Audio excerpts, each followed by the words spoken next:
Hey there, it's your host, Cindy Chang, founder of Evolve Consulting Co. and the visionary behind an exciting new venture launching in 2025, making staffing accessible for companies of all sizes. Welcome back to the Fearless Entrepreneurs podcast, where we dive deep into the stories behind Canada's most inspiring brands. Together, we'll uncover how these bold entrepreneurs sparked their dreams, tackled their toughest challenges, and leaned into their fears to achieve success. I'm thrilled you're here, bold enough to embrace the hard truths and inspired to learn from their journeys. Ready to dive in? Let's go. At just 15 years old, while still a student at the Etobicoke School of Arts, Kaleb Laidman did something most people only dream about.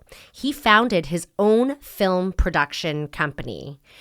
Kaleb's journey into the industry didn't start behind the camera. He made his first mark in front of it, appearing in shows and films like Ginny and Georgia, Surfacing, and the upcoming Little Women Big League in 2025, this year. You got it. That experience as an actor gave him a real understanding of storytelling, performance, and what great direction looks like, insights that would later shape how he runs a set.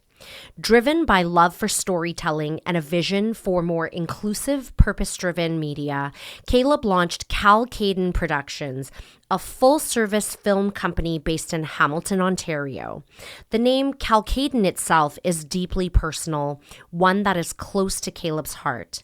But this isn't a solo journey. Kaleb's worked closely with his mom, his dad, and sister, turning creativity into a family operation. Together, they've built a company rooted in trust, collaboration, and the belief that meaningful stories deserve world-class production. Today, KalKaden is known for high-impact commercial work, narrative films, and branded content that's not just visually stunning, but created with integrity. It's a production house where representation, empathy, and excellence aren't just goals. They're the golden standard. From actor to entrepreneur, Kaleb is a creative leader who's reshaping what it means to build in the film industry.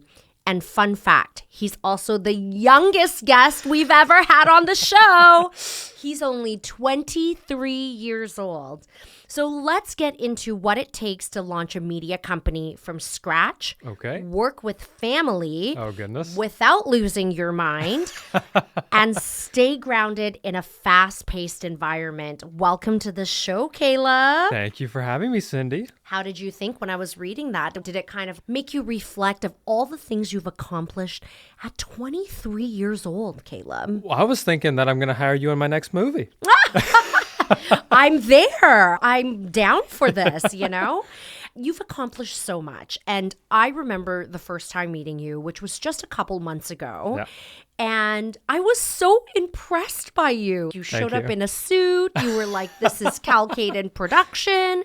This just might be the cutest person I've ever met in my entire life. I don't know what I was doing at 23, but I certainly wasn't doing what you were doing. So kudos on your accomplishment. Thank you very, very much. It's been a roller coaster of a journey getting to where we are now. But right? It's been a blessed experience. Let's start from the very beginning, okay? You started in acting and modeling, is that right? I did. Take us back there. Okay. I started in acting and modeling when I was about 10. I was doing that. I had done some, digital commercials at that time. I was getting into the short film narratives, which is always great. A lot of actors get their feet wet there. Based on that, I'd done it for a few years. I got some great acting coaching experience at that time, and I kept doing it probably till I was 12, 13. And then at that time, I got cast in my first indie project, and it was a feature film. I was 12. I was the lead.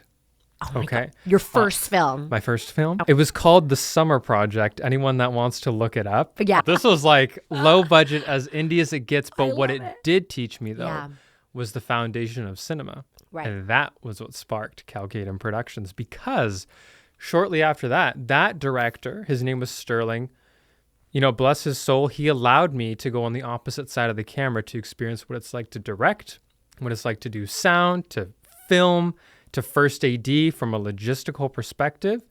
I was quite young, and usually you don't get that experience, especially on a movie set. Yeah. So it kind of taught me, okay, look, I think there's more collaboration, in my honest opinion, other side of the camera, because you're in it from the minute you got to develop something all the way to the end, and that takes a long time. I grew some admiration for it. Yeah. And by that time, I think a couple years went by, and then 15, I was like, okay, look, you know what? I'm going to try it on my own. So crazy. I got together with my childhood friends Yeah. from elementary school. Very fortunate. They tagged along. We started making short films, got on the red carpets, did that whole shebang. And then by 17, we were all still quite young. 15, come on. 15, yeah. And it was just short films. It was laurels. It was red carpets. It was touring. Like we had our stuff playing in Los Angeles. We had it playing in New York. Like, I don't know what was going on, but like, it was like marketing 101 at 15, which is insane. I think at any age that would be marketing 101, right? I know, right? Yeah. It was great. Yeah. And then by the time, a few years went by, 17 years old is when we booked our first movie. Okay. Great producers of ours. They're great buddies now. Yeah. They were Paper Padlock. They now went into Nameless Films. Okay. We actually just produced our latest show with them on Bell that just released called Coming Home. Yes. I know, right? Such a small world. And they were the ones that actually brought us on at such a young age to give us a chance in producing movies. And usually the way that you start that off at that age is you got to self-fund it. You got to crowd finance. Yes. But thankfully at that time, we had kept investing in our own inventory. So we had a stockpile of gear. Okay. We had a team that was extremely dedicated.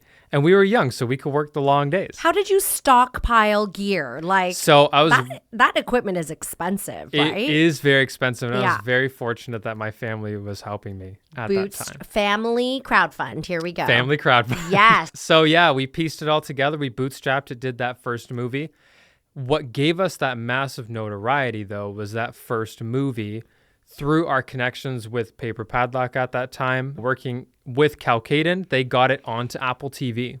Wow. Which was fantastic. So in terms of marketing, not even 18 years old and we're having that level of accolade.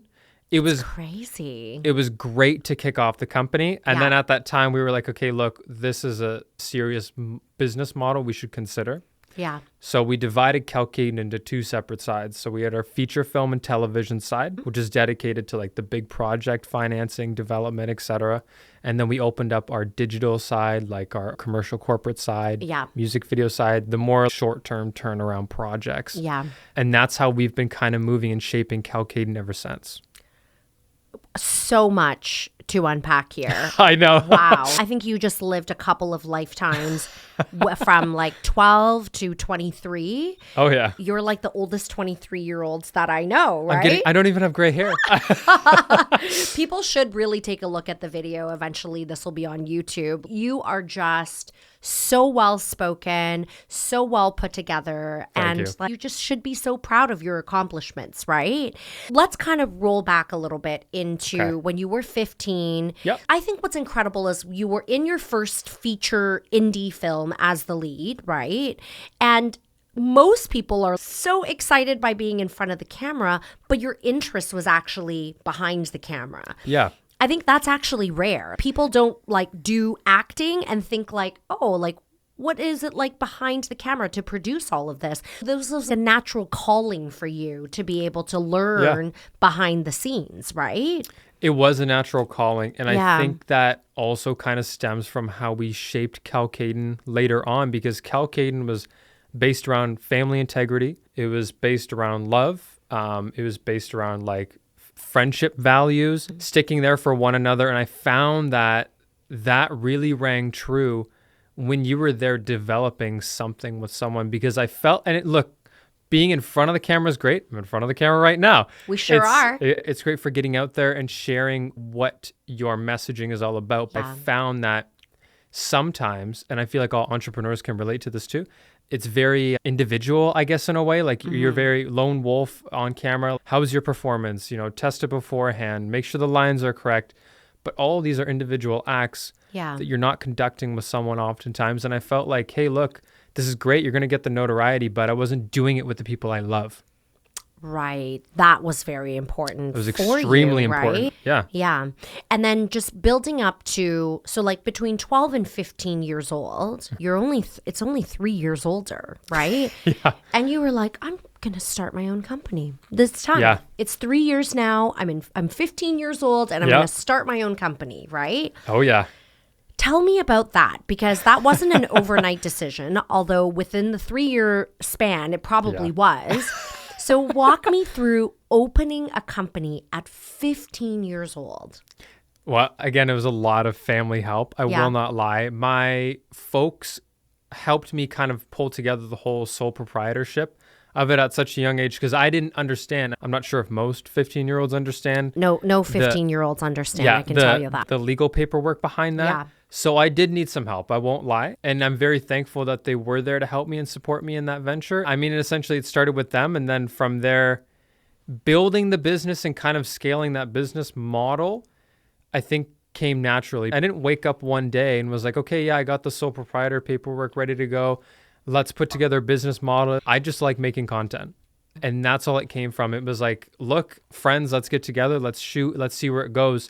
And naturally over time, it scaled and grew into something of what it is today. But it didn't start that way. And I didn't have that mindset when I was young either. You're not like, I'm going to produce my first movie at 17 called Last Resort that's going to end up on Apple TV. Like, that was not your goal and your plan, right? No. It was just for fun. It's so, when you're in your zone, clearly this is your zone of genius. And and I talk about this all the time, when people tune into their zone of genius, everything snowballs organically. Absolutely. Right? And so that is incredible. You just started with friends shooting, content. Yeah. You wanted to create short films because you had done a film when you were 12 years old, and you were like, I like this process. I want to get to learn this process a little bit more. Yeah. Are your parents entrepreneurs? No. Both my folks came from banking. Oh my God. Yeah. So they weren't even entrepreneurs. No. Oh my God. No, but they love the life. And I think there's something so intoxicating about the entrepreneur life. Of course. Because it's up and down, it's up and down. So they jumped on board very quickly.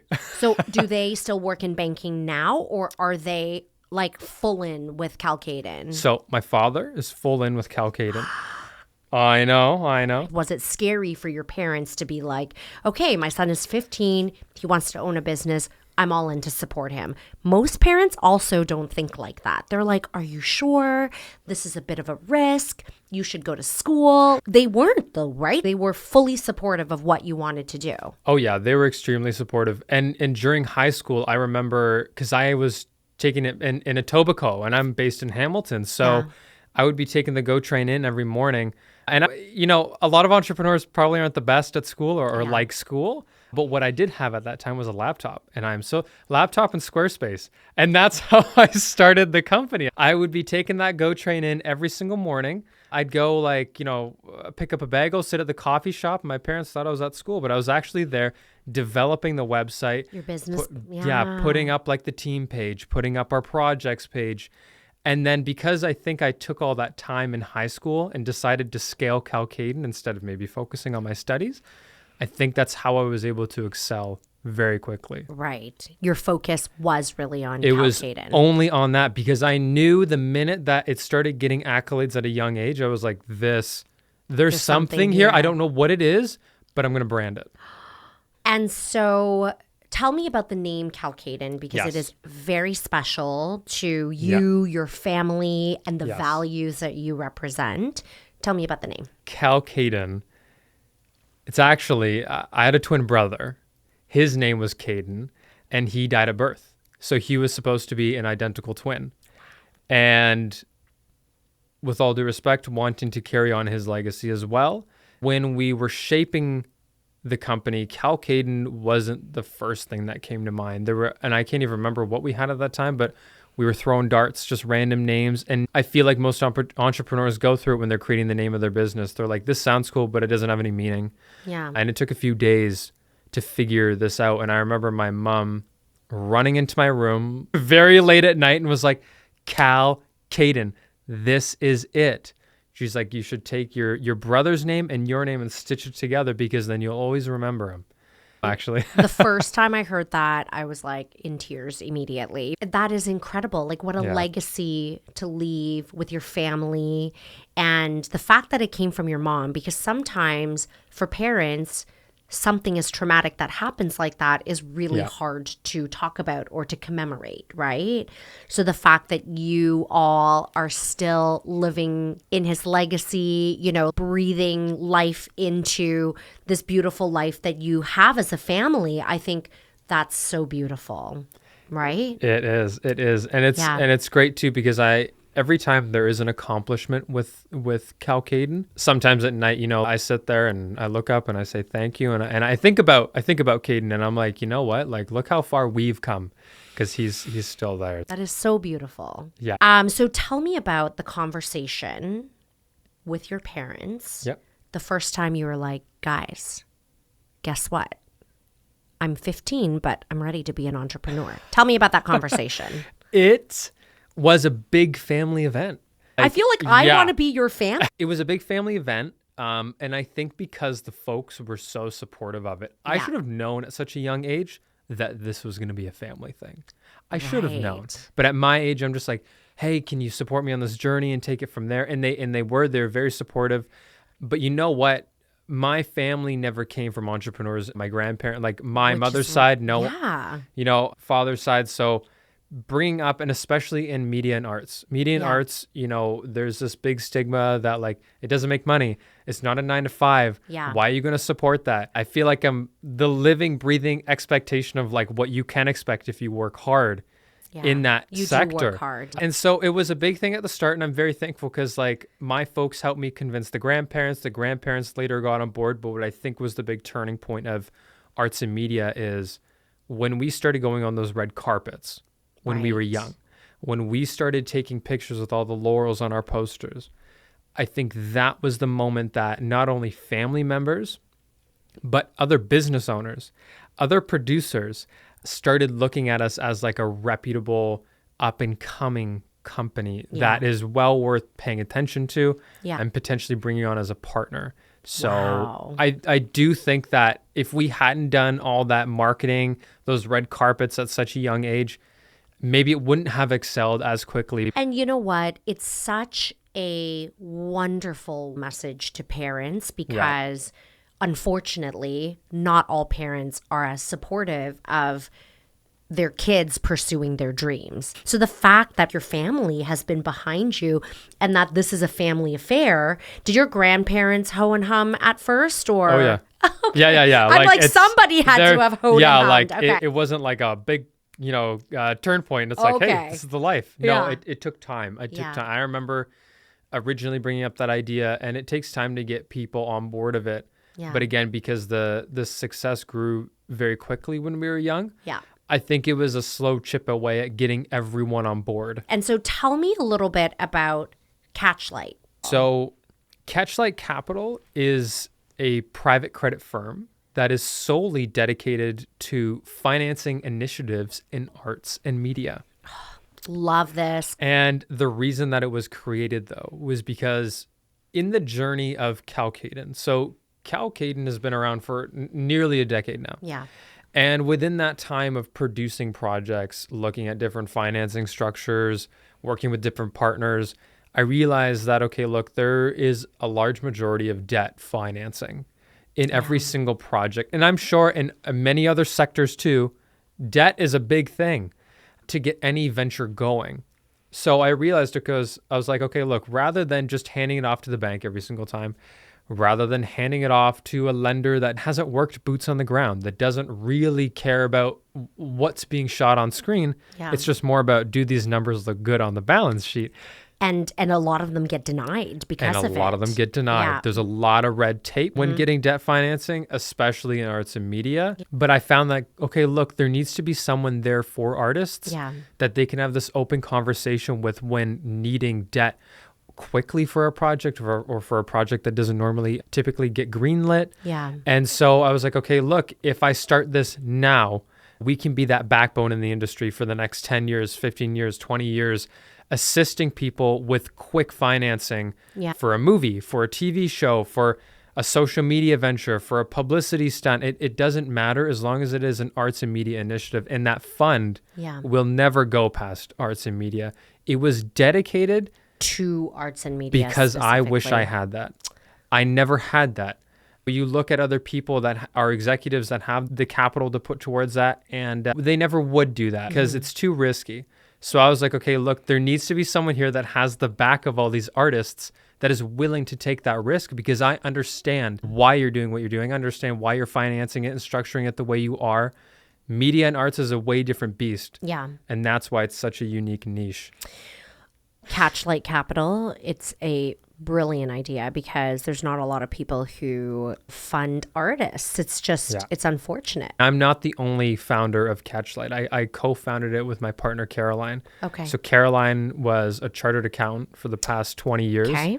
Handles all the back-end financials, ensuring everything runs smoothly. And what we're doing is playing off of one another, because I also have the industry experience of having known these producers that are requesting loans for the past 10 years. I've seen these financing structures. I've seen ones fall through. I've seen ones go well. Yeah. When people approach with a pre-sale or licensing agreement, I've seen which ones fall through, which ones go well. So I think that a large way that I attribute this is because of the fact that I was boots on the ground for so long. If I wasn't actively working with artists to know what their needs were, I don't think I would have been as confident going into Catchlight. Yeah. And that's why it's so niched.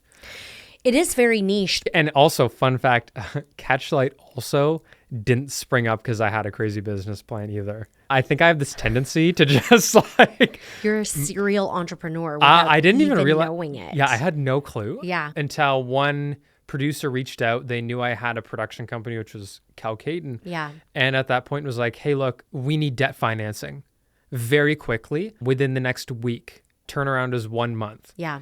And we were like, okay, look, I thought to myself, I'm like, does KalKaden want to go down that path? Because KalKaden is on a great path. Yeah. It's known for what it's known for. It's known for taking a project end to end from a visual perspective, but not as much from the financing end. So I remember calling up my partner and being like, hey, look, I think it's time that we take this step. Yeah. We don't know where this could lead, but I think it's invaluable that we do this, because I'd rather seize the opportunity and fail than never do it. So we did immediately. And I remember within 24 hours, I quickly did some due diligence. I called up people within 24 hours.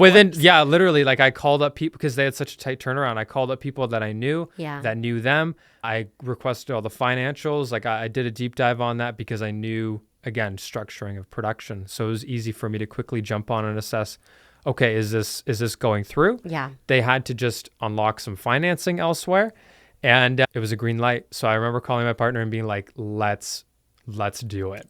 There's something here. There's something here. Yeah. And after that, we sat together. We were like, I think this is Catchlight. How did you come up with Catchlight? I remember wanting to, there's a lot of big ideas where we want to take Catchlight. Yeah. And so we wanted to separate it from KalKaden as its own entity. And while KalKaden and Catchlight are in partnership, so oftentimes Catchlight is working with KalKaden to fund its ventures, which is great. So it's been a very lucrative partnership within these two companies. But Caroline, my partner, actually came up with Catchlight. Yeah. Because I come from a cinematography. So I'm actually part of the Cinematographers Society of Canada. And so when shooting cinema, you get a catchlight in your eye. And I remember my partner being like, let's call it Catchlight. So like when they see the idea of cash flow, it's a catchlight in their eye. Catchlight Capital. Brills. So that's the vibe.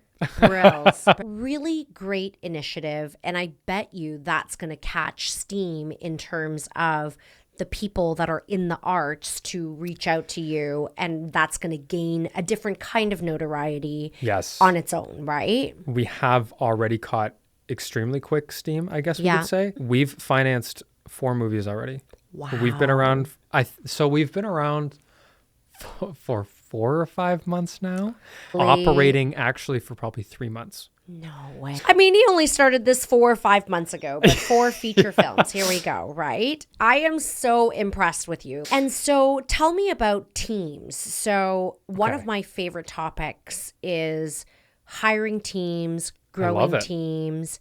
So you started KalKaden with your childhood best friends. Yes. Are most of them still working with KalKaden? Yep. I mean, I was looking at your staff roster yesterday. He's 23 years old, has more staff than me. More staff than me, you know? So tell me about growing a team and what's the pressure of that like at your age to build a team? Now that is the big question. Team and culture was the biggest thing that grew KalKaden. So I will answer your first question, which is, are the people that I grew up with still currently a part of the company? So we had 2 people step away from the company. And again, one of them is 2 houses down from me that I still go have coffee with probably every weekend. And the other one I grew up with and met in grade 9 at Etobicoke School of the Arts. The reasons that they stepped off was just naturally, as we grew up, things do change at that age, what your interests are. So that was the reason why they did decide to step away. KalKaden did develop with the rest of its core team. Yeah. And I think the reason that we did stay together, though, was because a lot of film and television is so hierarchy based. It's like in the unions, especially, it's like, hey, look, you only report to this person. The reason that you do that is because you don't want to overstep this person here. Yeah. And I think also as private companies and as entrepreneurs, I think we also need to support and facilitate a very open environment. And that's what we really wanted to do at KalKaden. Like, again, everyone on that team that I grew up with is family to me. Yeah. I love them. I care for what they do. I care for their journey in film, not just KalKaden. If you put time into this company, then I got to care about where you're going too. What is your path? And so that's how we decided to framework the culture here at KalKaden. So what it did allow for was like, hey, look, do we want to change up the marketing? Great. Let's sit down as a group. Let's figure out the marketing. Do we want to change up what the business model is? Like, what are we actually going to be targeting in this space? Do we want to do more movies? Do we want to do more television? How do we finance those? What's the structure behind them? Having those active conversations very transparently with a team was probably the best decision I could have had. Yeah. Because I also think that as companies begin to scale, I think the openness dwindles.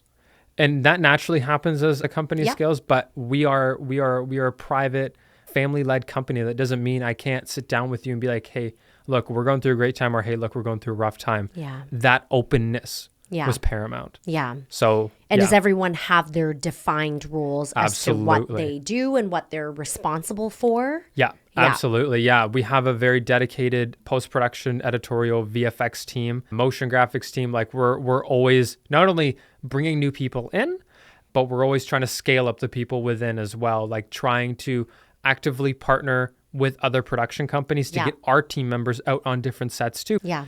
So that's kind of the community and culture we've also built. Is it a lot of pressure at your age to say, hey, you know what?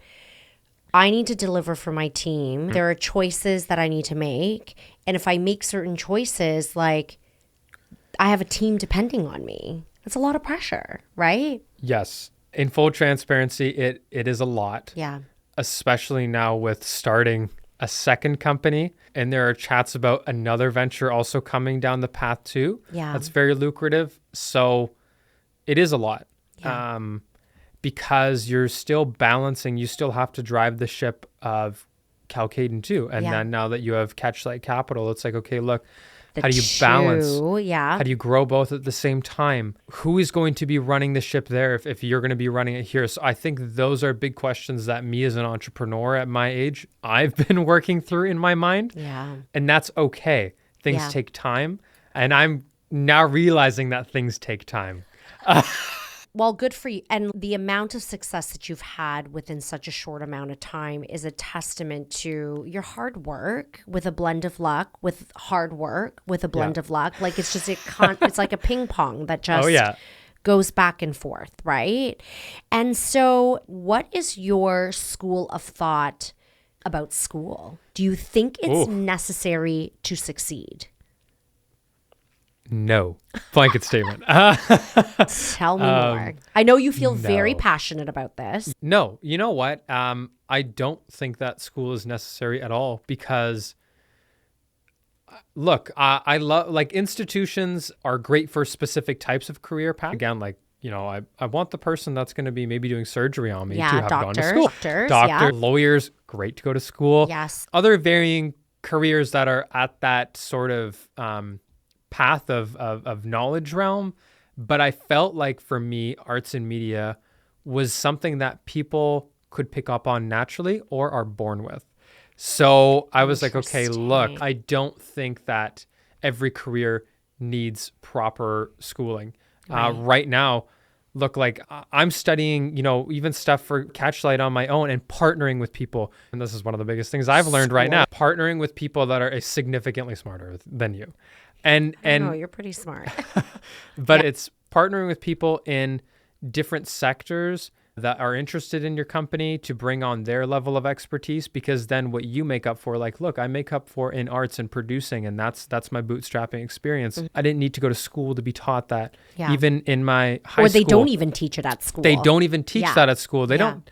I wasn't taught that in high school. Mm-hmm. I taught myself through YouTube. I was vlogging at one point. Mm-hmm. I just had a really supportive family and a really good group of friends. Yeah. And that was all the schooling that I needed. Because yes, I would look at like every single video I made was, could I edit this better? Could I, partner with someone better? Could I maybe color grade this differently? And I think that all those different skill sets grew over time. Yeah. But then I realized that as the companies grow, when KalKaden grew to the point of being like, okay, look, we're trying to make some bigger business moves now. We need some serious partners involved. People that have just a level of expertise that I didn't have. Yeah. And so point being is, I don't think that you need school. It's maybe certain Depending jobs, on the trade. Depending on the trade. Yeah. And then I think when you hit that certain point in your company, I think as you need to expand like into business development and to bringing on different financial acumen people, like then find those partners. But I think that was a moment in my life that I had to learn to then get to that next step. I think that's a very interesting perspective because I agree with you in a lot of ways. Like, I think I agree with you like 95% of the way. But also, I think that you were born with this talent and you are a very resourceful person by nature. Whereas a lot of people, I'm sure that you're meeting in your life now, they aren't as resourceful and they need a lot more hand-holding. And that's where school is a better environment, like film school, for example, right? Yep. Some people just need to be taught step 1, 2, 3, 4, 5. Otherwise, they don't have the resourceful nature to make it happen. But there's the whole idea of fake it till you make it. If a company had a system in place that's like, hey, look, you just need to do step 1, 2, 3, and then learn along the way. And this is maybe for a little bit of my naivete because I didn't go to school, but what's stopping me from going off into a different sector, trying to integrate media and arts and being like, look, I'm going to bootstrap this until I can pull on the partners to then take it to that next level. I think that's your personality though. Maybe. Yeah. It's because you were born a serial entrepreneur and you just don't know how to be any different. Right? I love that. Right? And it's the same thing as me. Like, I have 2 businesses that I'm starting out right now. Yep. I have this podcast that, some people just do the podcast. But I think this is a praise to you, is that you're very resourceful. You're very, if I need to figure out how to get this done, I'm going to figure out how to get this done, right? But not everyone is like that. I feel like there is always an answer if you are just actively seeking the right people to help you. You're just so impressive at your age. Like, honestly, like what the lessons that I've learned and the way that I hear you talk, like I would not have come to that at 23 years old. So kudos to you. Thank you. So I typically like to end the session with a CEO rapid fire, just quick fire questions that are fun. All right. Okay, let's do it. Are you a scripted or unscripted person? Unscripted. Unscripted. So do you still act at all? No, you just do behind the camera. Yeah, I mainly don't act a whole lot anymore. Who's your dream collab? Adam Sandler. When I was so young, I did background on, there's a movie called Pixels. Yeah. I don't know. Have you seen Pixels? I have not. Okay. Watch it. Maybe you'll see me. Pixels. Yeah. Really? So, okay. But I did background on there and I remember being able to meet him there in person and I was like, oh my goodness, he reminds me of my dad. No way. Now I need to ramp all the way up so that I can reach out to him when I'm older and do the best collab ever. And what's your favorite film right now? So I'm a big horror buff. Oh my God. Big We are not horror friends. I cannot watch horror films. We can't? Okay. No, we cannot. I'm a big fan of The Conjuring. Have you seen The Conjuring? So scary. I Yeah, cannot. horrifying. I told you. I cannot. It will give me anxiety. Yep. I will just scratch my skin off. I will become The Conjuring, you know? Well, then I'm going to bring my camera and we're going to film it. Way to capture that moment. I know. Excellent. What is your background? So I'm Indigenous, Yes. actually, and then Italian from my mother's side. So Indigenous, father's side. Full on your dad's side? No, it's a little bit of Indigenous and British on my dad's side. Yeah. And then Italian on my mom's side. Got it. Crazy combo. Yeah. But I'll say we're always eating good at the house. So. I'm sure. If your mom is Italian, I believe it. I love it. And like on the website, I saw your sister. You guys look nothing alike. I don't think you guys look anything alike. No, Like no, she's we don't. blonde, right? Like she's Yeah. blonde. She definitely looks more on the Italian side. Yes. Right? So just very interesting. So that is very cool, like blend, right? Very cool blend. Oh, Yeah. yeah. And then my brother, Connor, Okay. who's the youngest. So you have another one younger. Oh, How old is yeah, he? 17. 17, 19, he's a and baby. 23. Amazing. And he's ginger. Stop it right now. I know, right? We got like a brunette, a blonde, and a ginger. Are we even family? Is your dad like, what is happening? Your brother is a redhead. Yes. It's him a lot of acting roles. I'm sure redheads Oh, get yeah. a lot of acting roles. Do you put him in acting roles? You're like, Yeah. you need a redhead? I got one for you. Oh, yeah. Connor and Kira have been doing great in the acting space because Connor was killing it right now on Ginny Yeah. and Georgia. Which Where is he? I've seen that show. Yes. So Ginny and Georgia, oh my goodness. Is it filmed here? Yes, it is. I think it's on its Third season. Is it I'm third? following. Yeah. Oh, no, third season. But Connor, is one of the principal cast members. So Which one is he? he is. So there's Georgia, and then Okay. her arch nemesis is Cynthia, and he plays Zach Fuller, which is Cynthia's son. So I know who it is. You know who That's it your is? brother? That's my bro. Oh my God. Yeah. Stop it I right know. now. TikTok or Instagram? Instagram. I actually don't even use TikTok.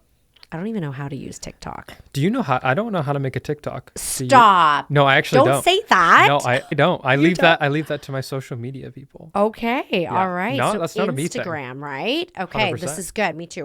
I love Instagram, but I didn't know young people liked Instagram too. Yeah, maybe I'm kind of old at heart. You are the oldest 23-year-old that I've ever met. So last question for you is, what is the best advice you've ever gotten? Oh my goodness. That's a great question. Okay. I think the best advice I've ever gotten was actually probably very recently. And it came from my mentor, Dave, very successful business guy. And he's been a great mentor to me, even getting KalKaden to where it is, but also definitely involved within the early prelim stages of Catchlight too. Yeah. It was to take things slow. Okay. You know, coming from his end where it was like over like $1 billion company, exited and did great for himself. When he was looking and assessing at what I'm doing, I think the biggest thing that I kept hearing over and over was just take it slow. Yeah. Don't normally take things slow. And I think that's my serial entrepreneur at heart. I usually see it and I'm like, okay, 100%, I'm there. We're going to go. Yeah. So I really like that. And because you're 23 years old, there's so much more ahead of you. And sometimes what we forget as humans, no matter what age you are, is how do you just stop and like enjoy and take in the moment that you're currently in right now. So I think that's great advice. You should be so proud of yourself. And I'm sure your parents tell you every day how proud of you they are, right? And you can find Kaleb on Instagram, Facebook, as well as LinkedIn. you got it. He's on KalKaden Productions, as well as you have your personal one too that you're pretty public Yes. on as well. Yeah, pretty So active. we'll link all of that in the show notes. And what's coming up for KalKaden? Are there any projects that we need to keep an eye out for and talk about on the show? So I'll quickly tap in there in terms of links. We also now got our Catchlight website up. Oh my gosh, yes. It actually just came out probably 4 hours ago. So that's I love conversations with you. www.catchlightcapital. You are just unbelievable, you know? But KalKaden has a lot coming right now. Okay. So what do we got? So much. Okay. So we just released a TV show called Coming Home. Okay. That was on Bell 5. Okay. Check it out.